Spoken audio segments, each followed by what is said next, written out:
All right. That's not what I wanted to show. So let's stop there. Spoilers. You're Here. finally signing up for Sassalers, Andrew. I am. We're going to do a big thing on signing up for Managed SaaS Alerts today. Okay. Got an action pack one today. Amy, I put you in the driver's seat for wins of the week Thanks today. for the heads up.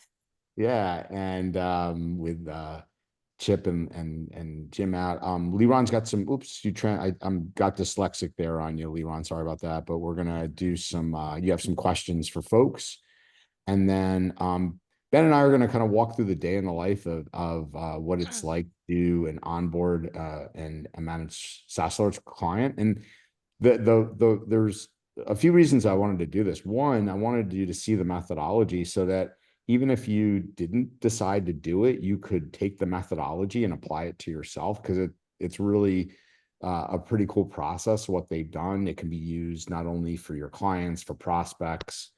So I wanted to kind of show you a little under the hood. If you haven't done it, what he does, how he does it, basically how the sausage is made.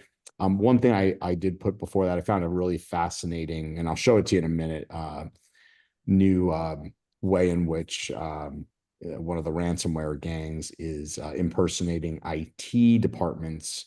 So we'll go through that in the latest attack. But with that, let's start off with some wins. Okay. Send me your wins. Anybody jump in. We need at least two. We need at least two hand raisers for this to be a success. They can go back and tell Jim and Chip that I got more wins than they normally do. That's right. Yeah, you got to help Amy here and bring Um, them. did I talk about our win 2 weeks ago? I don't No. remember. Well, whatever. If you did, you We'll throw didn't. it out there. Yeah, let's go.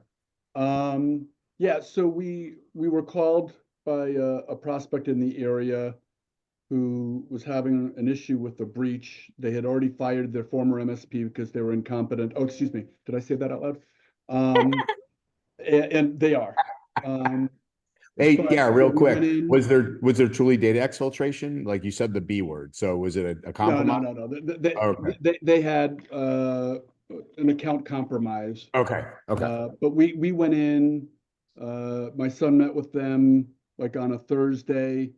Had a really good meeting. They had somebody else scheduled, and we called them back in the morning. Said, why don't we put on our monitoring tool, see if we can uncover anything about your account.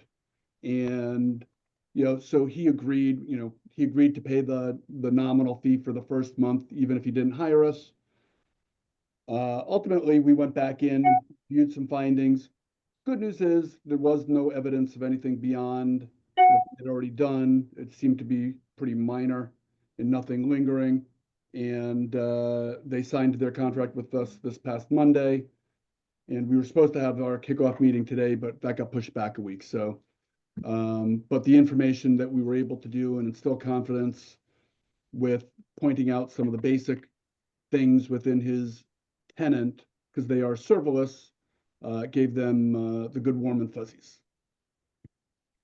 Gary, did you also deploy Fortify? Like, was it this? Did you do anything with the secure score, or was it mainly No, just well, putting we did review. I'm pretty sure we reviewed this secure score.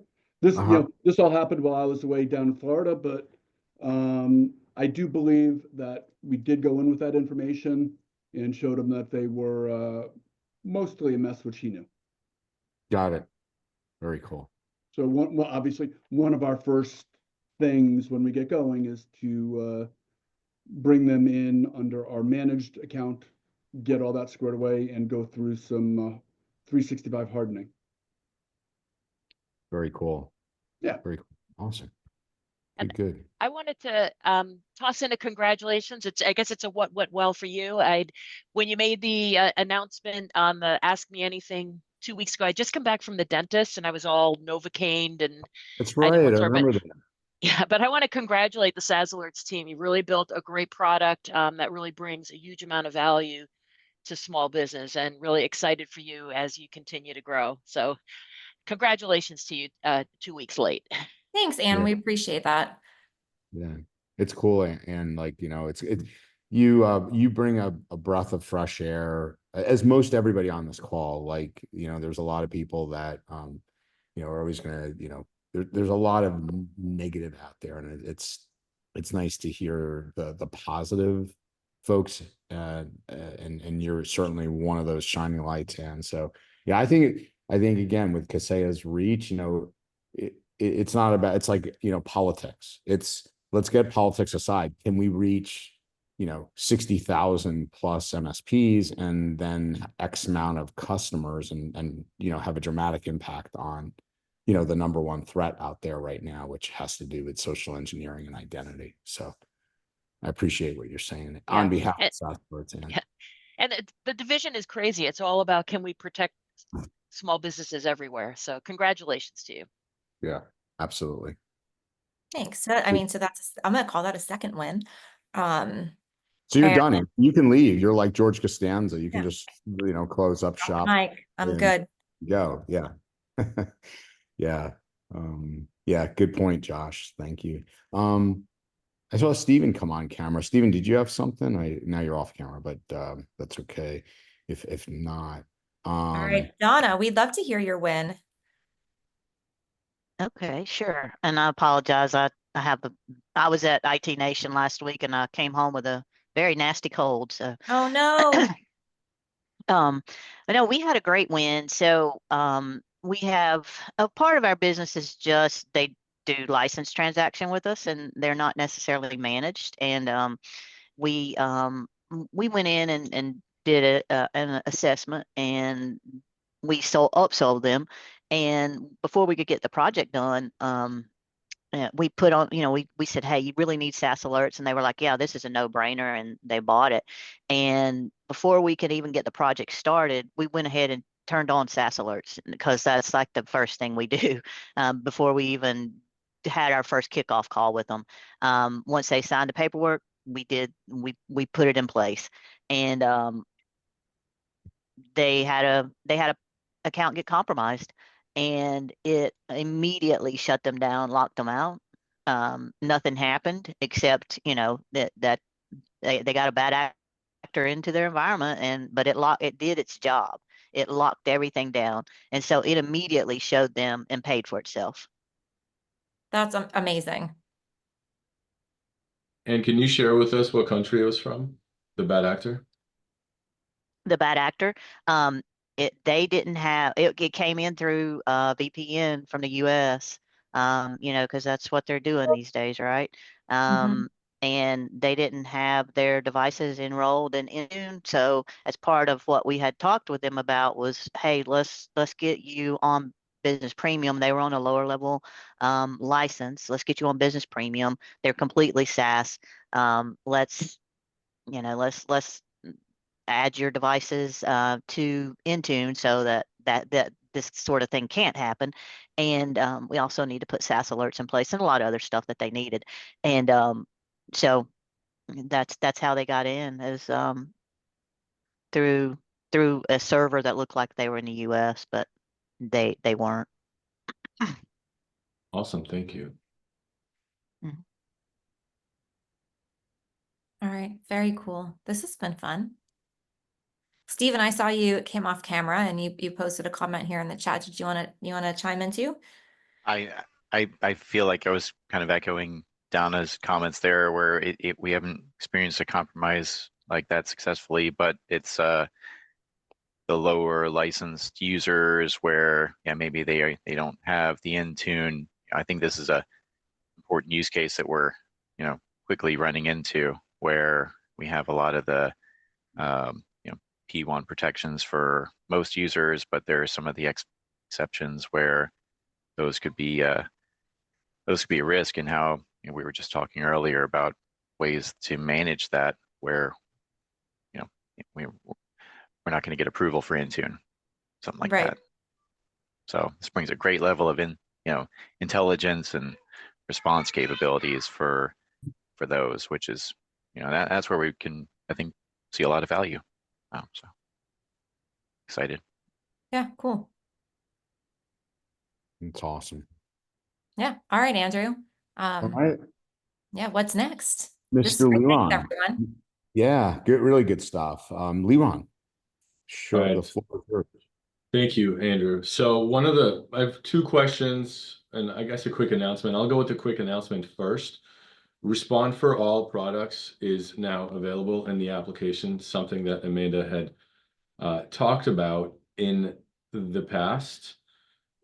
That is now inside of Respond. So I encourage you guys to go in there and take a look at that. And at a high level, what you'll be able to do is you'll be able to monitor things like outside approved location for Ignite, Dropbox, Slack, Hoodoo, Salesforce, Okta, Duo, and Datto EDR at the moment.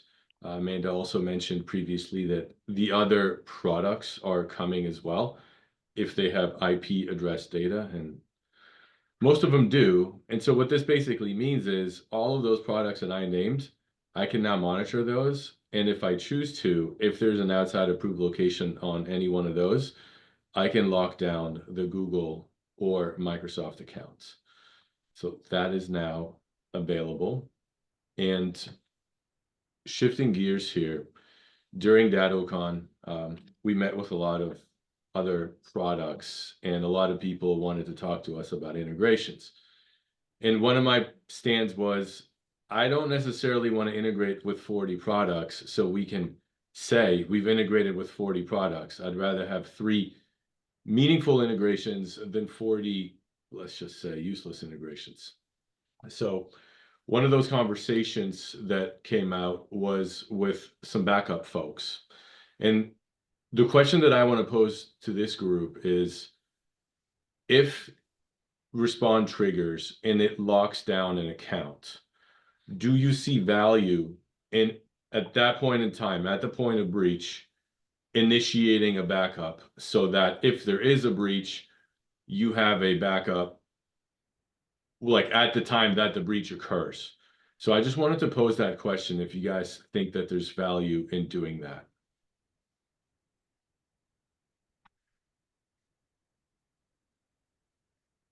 Thoughts from you guys? Adam go. says 100%. Adam, can you expand on 100%?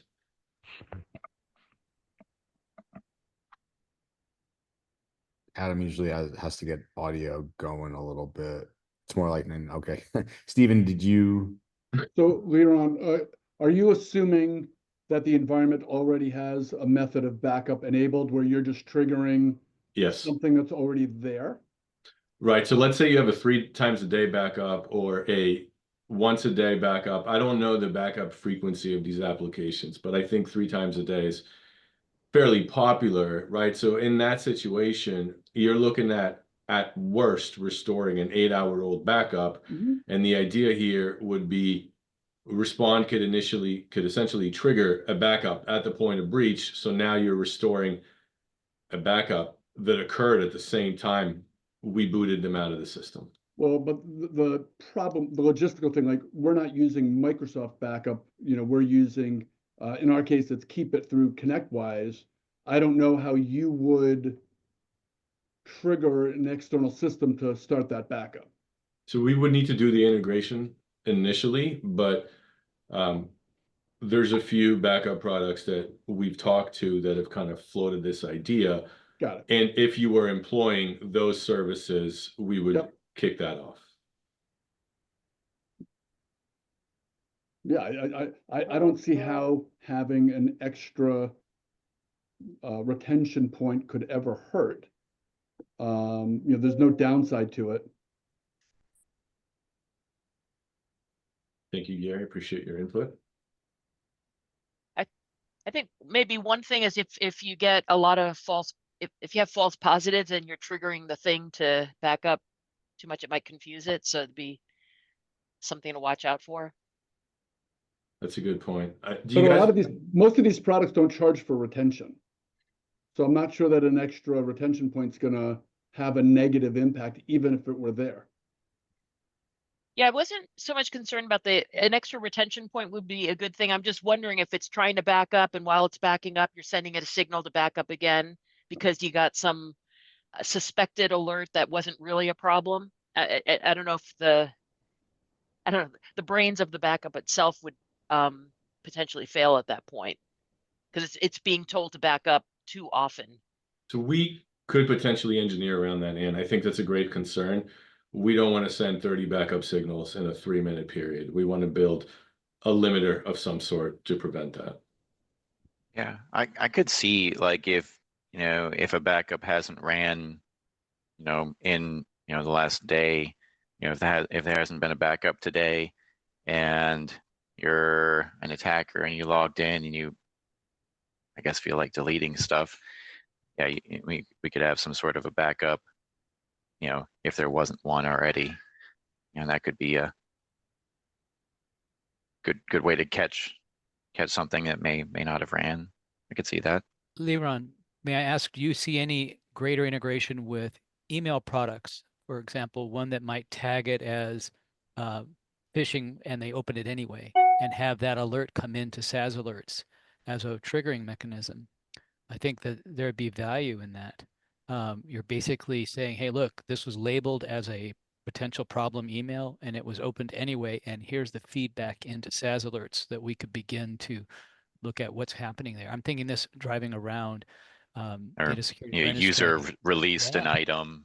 See, you're still perhaps. being very Yeah. proactive at this point and integrating with pulling in an email alert from someone that's actually monitoring every email. Yeah, that's a good idea. I haven't talked to the product managers on that side of the house, but that does make sense to me. I would just be careful about locking down accounts based on that. I Not- would probably just want to It know goes that to it respond. happens. At Right. that point, you have a respond opportunity. You see what I'm getting Right. at there? Yep, I do. The other So, question I had was I've gotten some alerts as people are upgrading systems. Hey, this is an unidentified device. Is there any way that we could have a conditional alert that says, is this the same IP as a previously known device? And then we could treat that not as a critical alert, but as a, hey, I need to look into this. So the answer to that question is yes, but it's a lot more advanced to do something like that, and something that we do plan to get into 2025. But the idea there is to basically have an understanding of what IPs you typically employ. And when you start doing things that are outside of those IPs, we would bring those to your attention. Right. But it's Thanks. part of a bigger solution down the line. As you can see, I'm trying to anticipate where problems are going to be coming at us and how we could use SAS alerts to trigger, hey, here's a warning to a supervisor, for example, that someone's not paying attention to their phishing alerts type of thing. Right. And that's exactly how we continue to evolve, right? As you guys are on the front lines and you're telling us what you're seeing, and then our job is to figure out what's the best way to build this into the product. All Yeah, right, some sort of so IP intelligence would be real cool. yeah. Tying that into Unify. Yeah.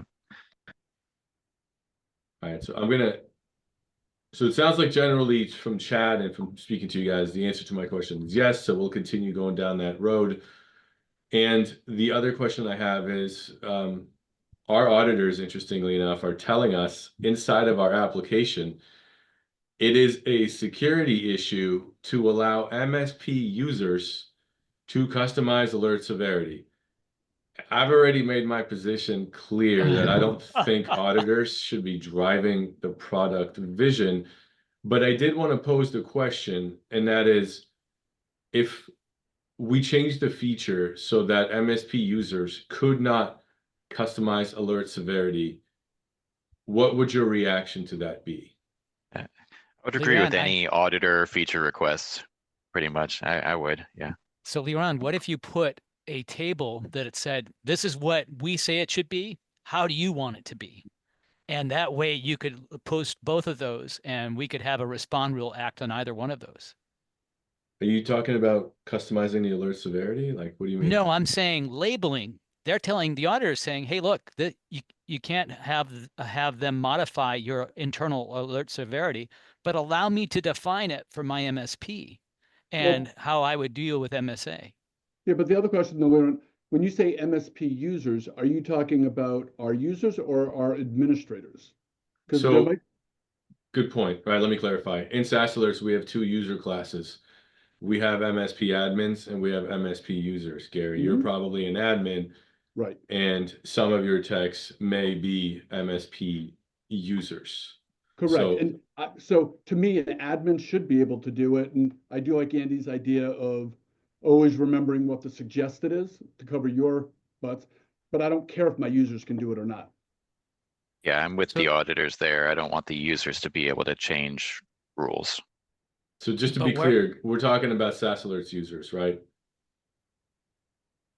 I'm clear on that. Yes, MSP Okay. users, yeah. Okay, thank you, And Susan. I I'm appreciate that. saying you can honor both by giving us the ability to use Respond either on the alert that is generated for an audit or how we would want the MSP to alert it or how about we call it not an alert, but we call it a response code or a response level. You add a new name for it. Okay, that's very interesting. Thank you, Andy. Anyone else on this? All right, So, Thank you. sorry, by the Go time I ahead. find my mute button. Um, to understand the severity alerts is how you categorize the different alerts from low to high. Yes, I think I myself will not have an issue with those not being customizable.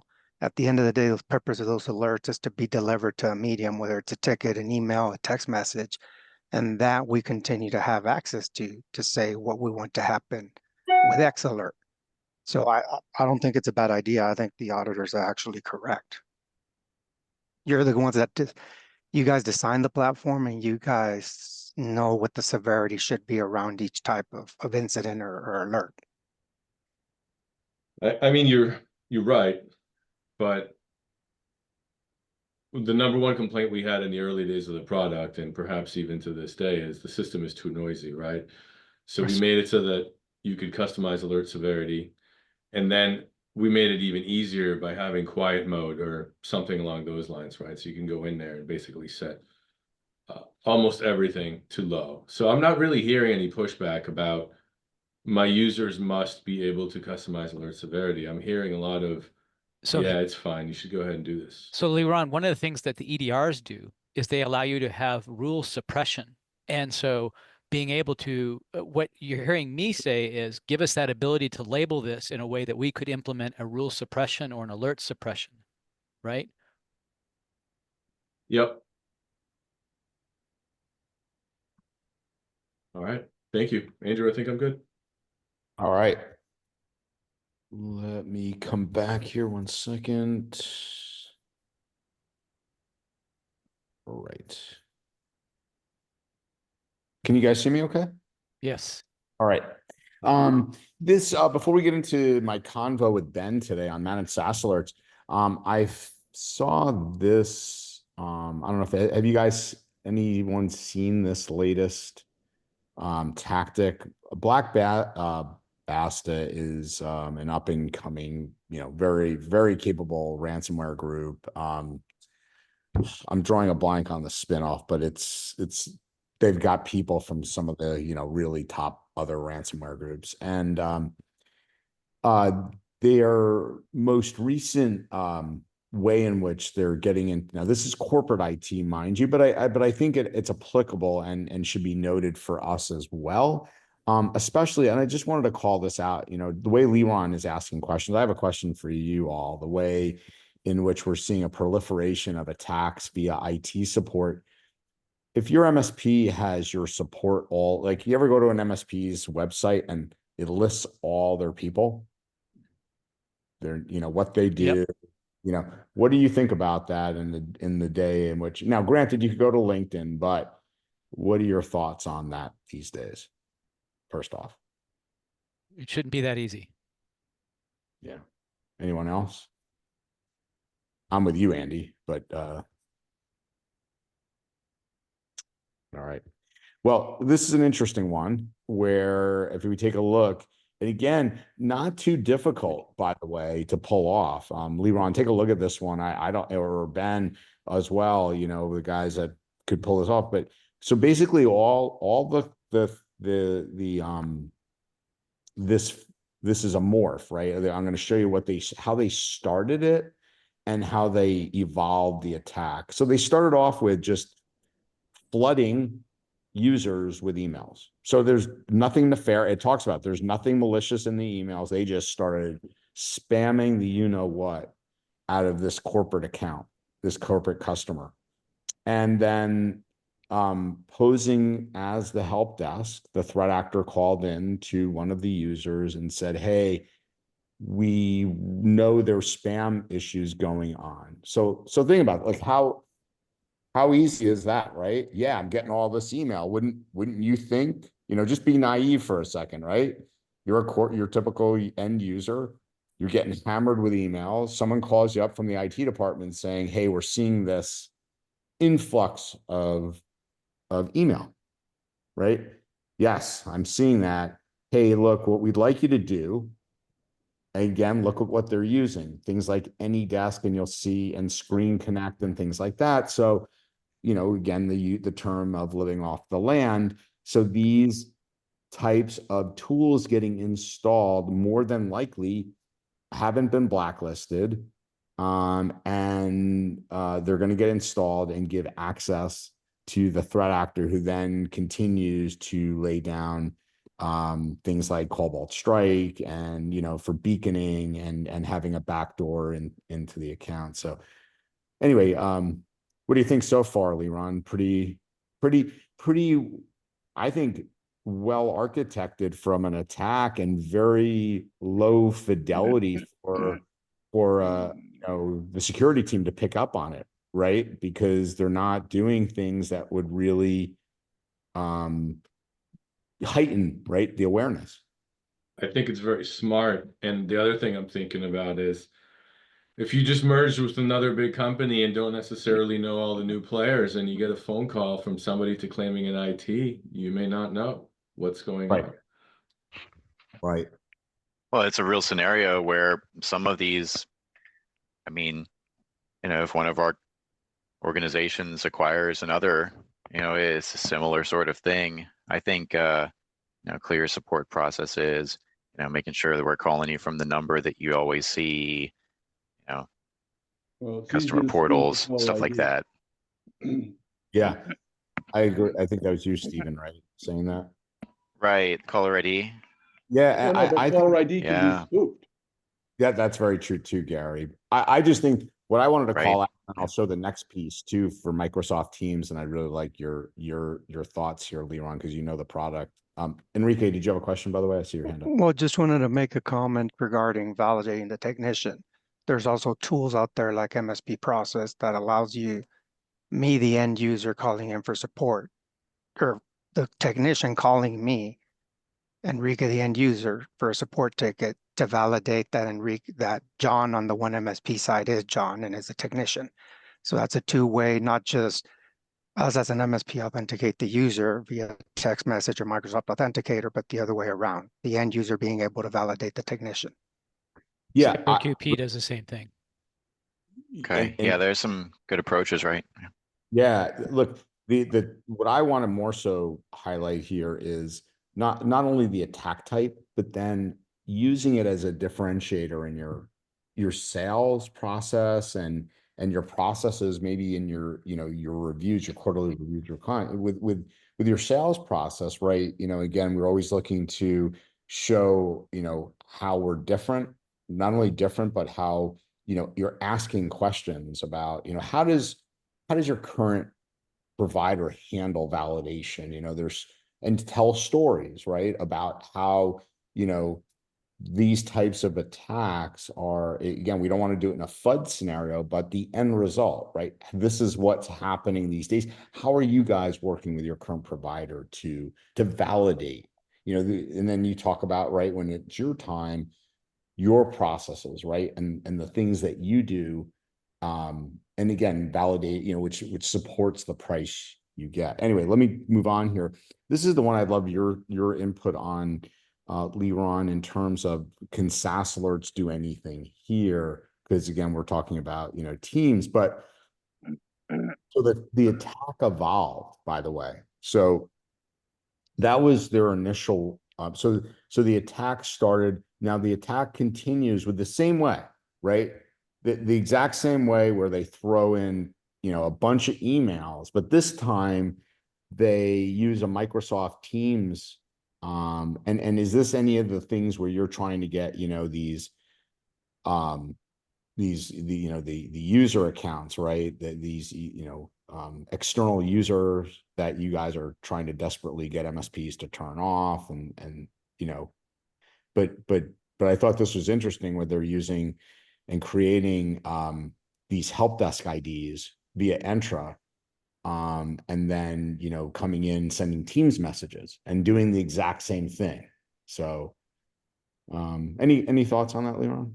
I think that Microsoft Teams and Slack is maybe the best threat vector in, because once you get in, doing the stuff via email is one thing, but rooting your way around the organization and say, oh, hey, Andrew, that finance file that you sent me last week, like, can you forward it to me? Or I need access to this or this or this. And I think it's such a good breach point, because once you're in Teams, you kind of take it for granted that you're talking to who you're supposed to be talking to. So I think it's, again, very smart that they're doing this with these domains that they're looking at. And on Microsoft.com, well, that looks legit. I'll respond to that. Right. Is there any telemetry that Sassler could pick up on this, Leron, or is this going to be more an XDR platform that's going to need to, look externally, and kind of some behavioral type things? I think that's a good question. I would need to take a look at specifically what this is, right? I think what I would do is maybe create a conditional access policy that tells, like, adds an extra subject line or something that says like approved IT, right? And then I'd have to train my staff. If anything does not contain this on it, it's not real IT, because the other way to do it would be to build a blacklist, basically. And I think that's going to be a never-ending task.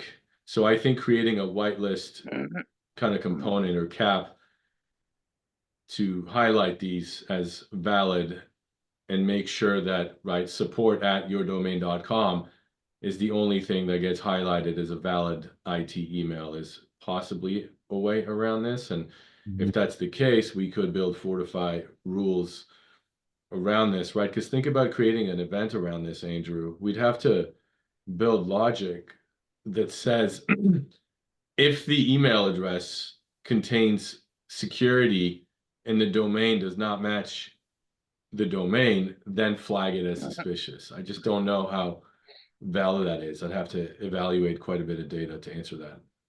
Okay.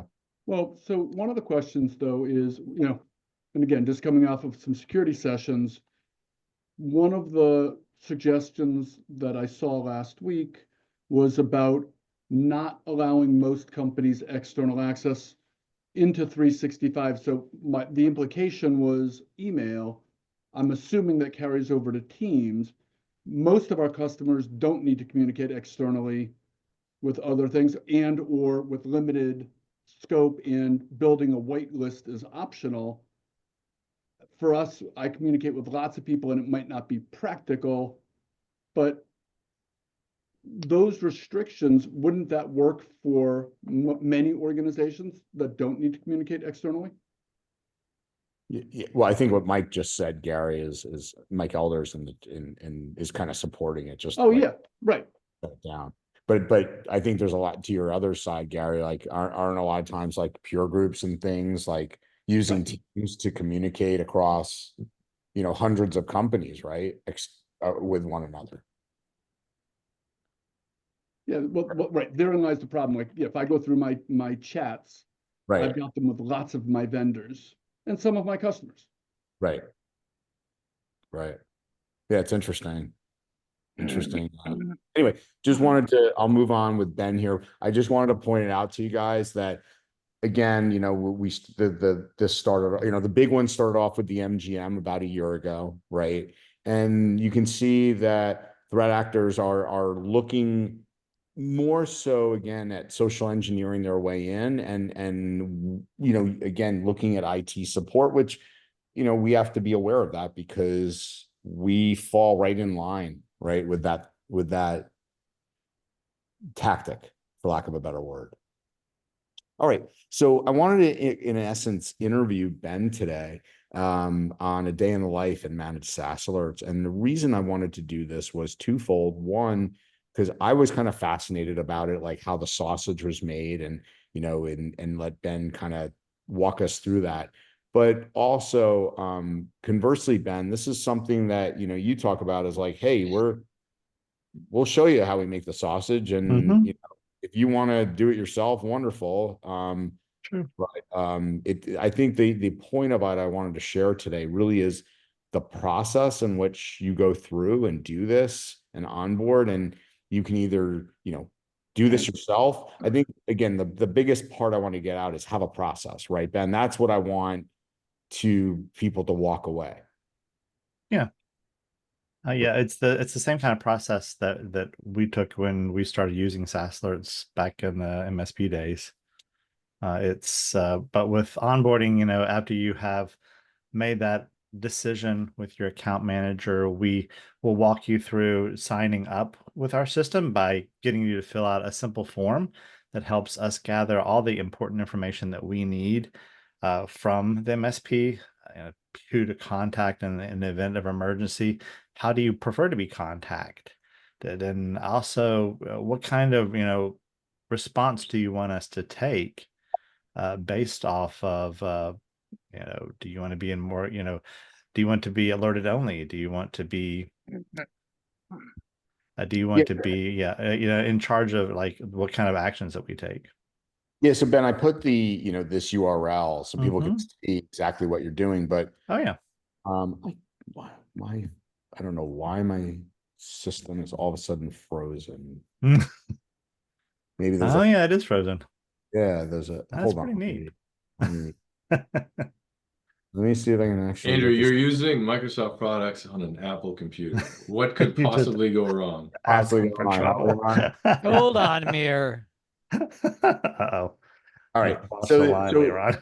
So one of the big things, right, that you want to get out of that initial questionnaire is this, right, Ben? Yeah.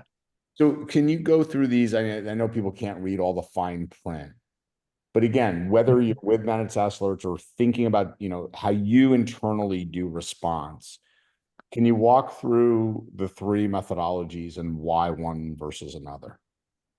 Well, before I start, I can tell that I can read Amy's mind and know that she's probably plotting on replacing this graphic soon with something a little bit prettier. That's what they get when they let me design things. But It's basically, fine. It's fine, Ben. Everything's fine.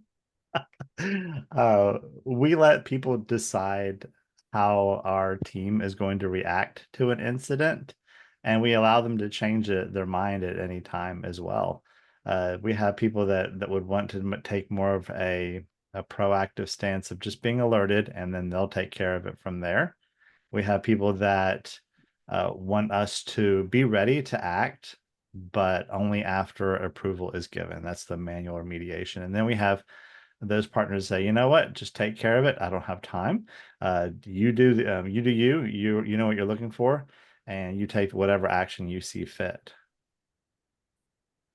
Got it. Any questions on the responses type so far? And is everybody doing that yourselves? Like, are you going through this methodology, or do you have any questions for Ben? So this is not just, hey, managed SaaS alerts. This is like if you're doing it yourself. A Yeah. table be really awesome to say these are how you would have to alert. These are what alert conditions would be and recommended actions. This is the manual process. And if you don't want to have to create all these workflows, call us for MSA, right? Yeah, it's basically the same way that I approached the SaaS alerts integration. It's when Respond just first started rolling out, there was a lot of apprehension about, hey, I don't want this thing running and potentially locking out all these accounts, and some people didn't even touch it, but there was others that started slow, and that's what we do. So we start with a baseline of rules. We have about 16 or 17 of them. And depending on the different packages that you have with, are you using Unify or not? Do you have risky events? We'll set up rules that will essentially go into a an alert only mode for about a week, because the very last thing that we would want to do is turn on something that's going to cause a bunch of noise, a bunch of headache for your clients. So we make sure that after a week is usually a pretty good amount of time for us to determine, hey, is this really going to work for them or not? Because each rule may need to be customized sometimes even per organization, but most of the time just per tenant. Ben, what, these 16 or 17 rules, Hmm? when you look, what percent does a incoming company have of these, would you say? Or some semblance of these? Is it 10%, 50%? Of the 16 rules, usually we can get away with putting them on all clients, really. No, There's only no, I mean, when you bring let's just say Mhm. I've been with SaaS Alerts a year. Yeah. I'm just curious, how many of those I'm coming to you that I've already set up? Oh, that's a great question. Sometimes it's kind of a mixed bag. We have people that haven't touched Respond at all, and then we have people that have, attended these calls. They're on our Discord server, and they've added a lot of the same kind of rules. Okay. But the difference between ours and theirs is our system is set up to monitor when these particular rules trigger and create tickets for us. So anybody that does have duplicates, most of the time we'll either deactivate the duplicate, or we'll look at that and say, hey, how did they have it set up? What tweaks have they made? And we would make those tweaks on ours. Okay. So you've learned from them even sometimes. Mhm.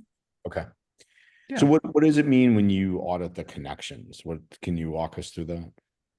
Sure. So we found that not every MSP has Respond connected. Not every MSP has Fortify connected. And unfortunately, that's not something that we can take care of for them.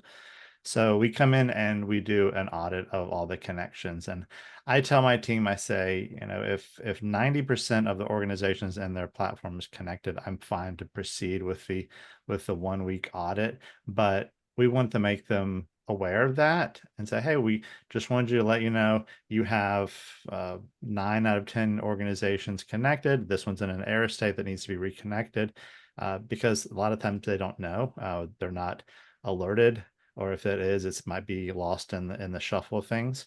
So once we get that established, our system will then go on and monitor the connection state for those. And sometimes it's intentional, but sometimes it's they don't even know it themselves. I ran into a couple of MSPs where Respond was broken for the MSP themselves, but they just didn't know about it. So let's talk about that just real quick. I'm an MSP on this call. How do I make sure it's running correctly? Are there things that I should be testing? And it's interesting.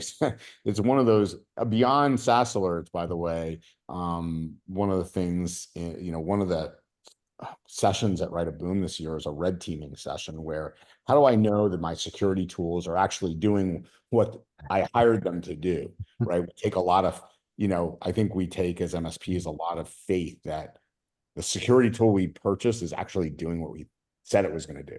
And I think we also have to be good stewards to check that kind of stuff. So yeah, we set up special parsing of those alerts specifically so that if we do see that happen in an MSA client, that we have a workflow in place that will respond to the ticket with recommended articles and how to reestablish those connections. But Liron and his team made it super easy. If you go under organizations, you'll now see all of the different modules.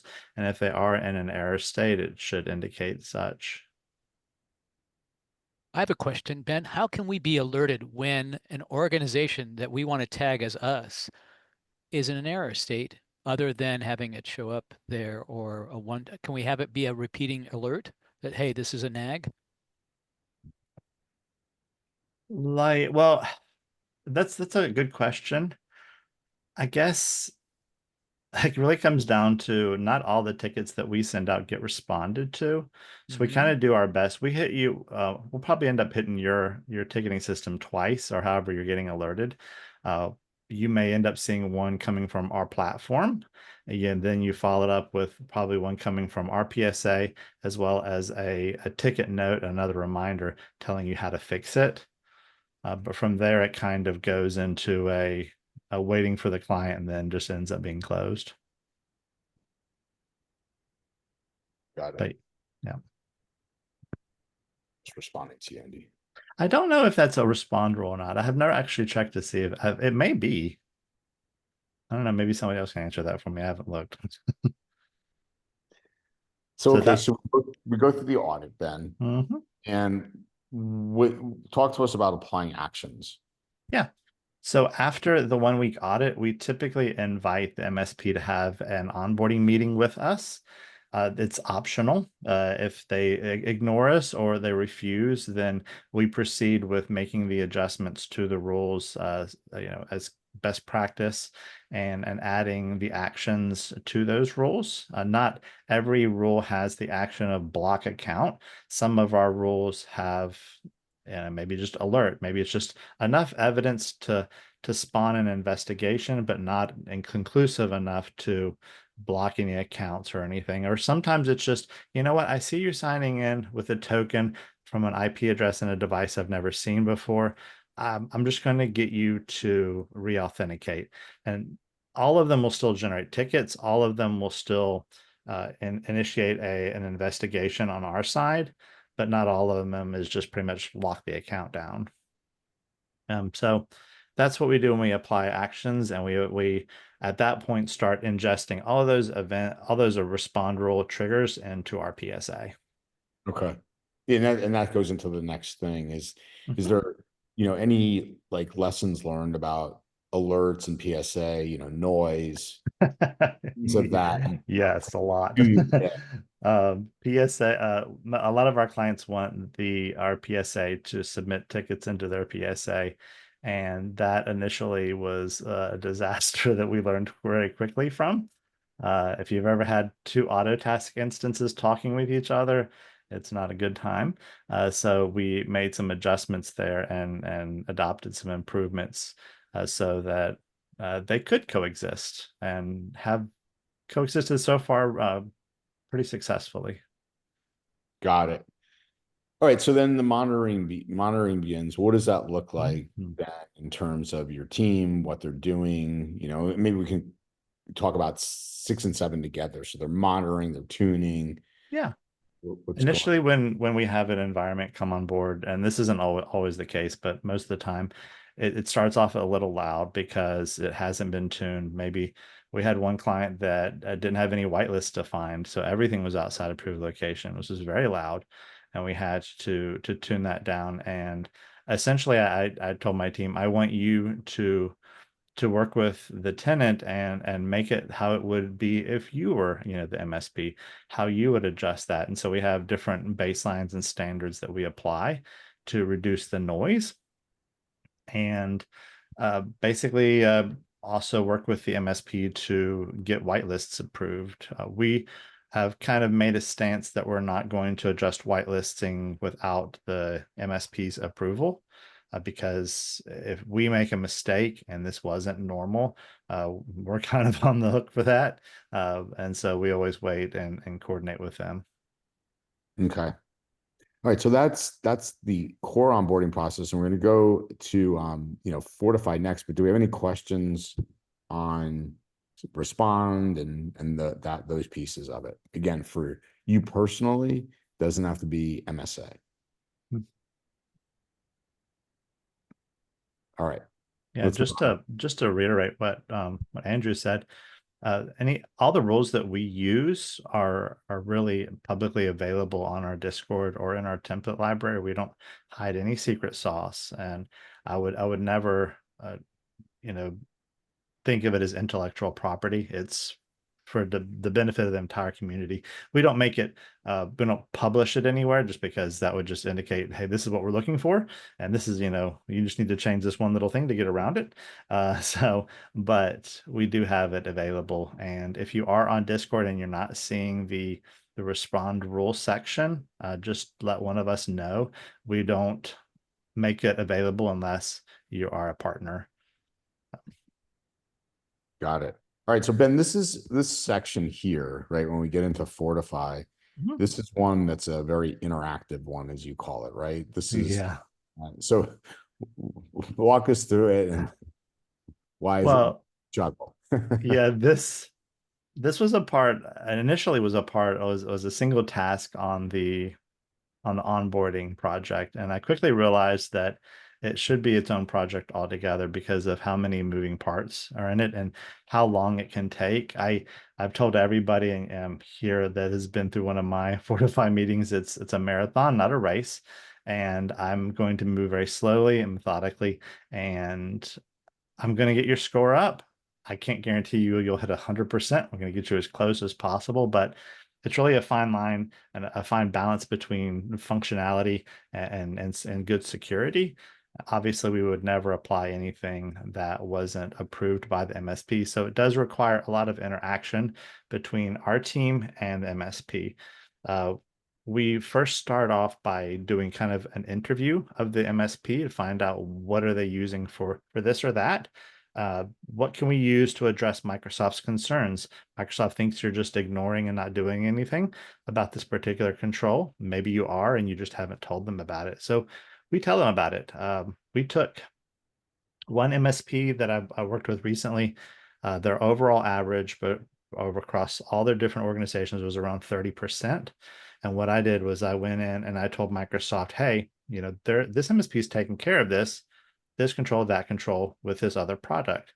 And by the time I was done, probably by 30 minutes later, their score was already up to around 70% projected to be.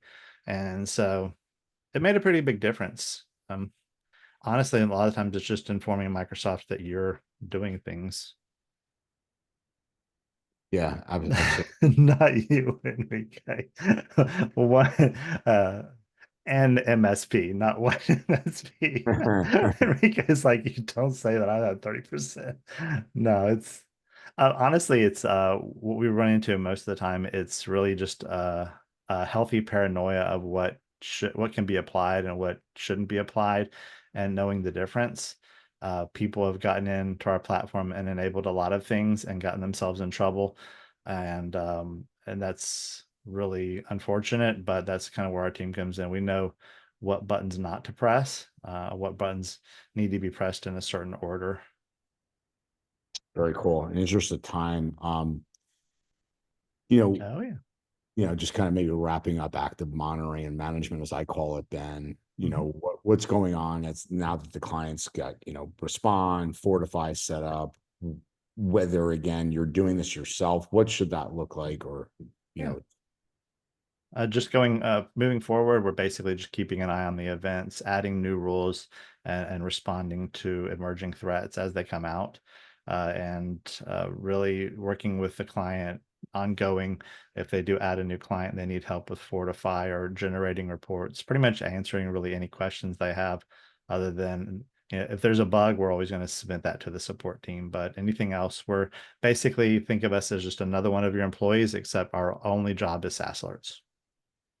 And then, especially with prospects, right? This is something, you've seen, with Fortify and used successfully. I mean, this is something I'm just curious out of the people on here who, I know Gary, you just gave a scenario about using, the core SaaS alerts product in a prospect that turned into a customer. Who's using this mainly like for cloud assessments, security assessments, Microsoft assessments? Are you guys using it in that manner as we wrap up here at the top of the hour? No, yes. I'm sorry, I was muted. Yes, we use it that way with prospects and helping them see, one, that this thing is happening, and two, that their score is this, and three, this is how we would begin to help guide them going forward. Yeah, absolutely. And then also, I think it's real, like, again, I did a session at IT Nation this week with Carl Bickmore on secure onboarding. And, they talked about, a company they onboarded, a very large customer that was compromised. But it's the punchline of me mentioning this is that whether it's prospect or onboarding, even if you say, hey, like this customer isn't paying for it, I would, if I were in your shoes right now, this is something onboarding a new customer, even if they didn't pay for it, right? Just include it in your price. Don't even Yeah. tell them. Yeah, true, Andy. I'm just going to the extreme. Let's Yeah. pretend you weren't building your model that way. You know, just think, you know, what threat actors could be in that tenant. Assume they are, right? So, all right. Thanks, Ben. We are at the top of the hour again, and gosh, that one flew by. Next week, no, it's the fall. Not is next Thursday Thanksgiving? No, 2 weeks. 2 weeks. Okay. Okay. Don't scare me like that. Yeah. So it's the fall. All right. Well, until next Thursday, wishing you all a fantastic week ahead and look forward to seeing you back here in a week. Ben, thanks again. And Leron, thanks everybody. Bye, Thank guys. you, Andrew. Thank Thanks, you all. Andrews. Bye. Thanks, everyone. Bye-bye.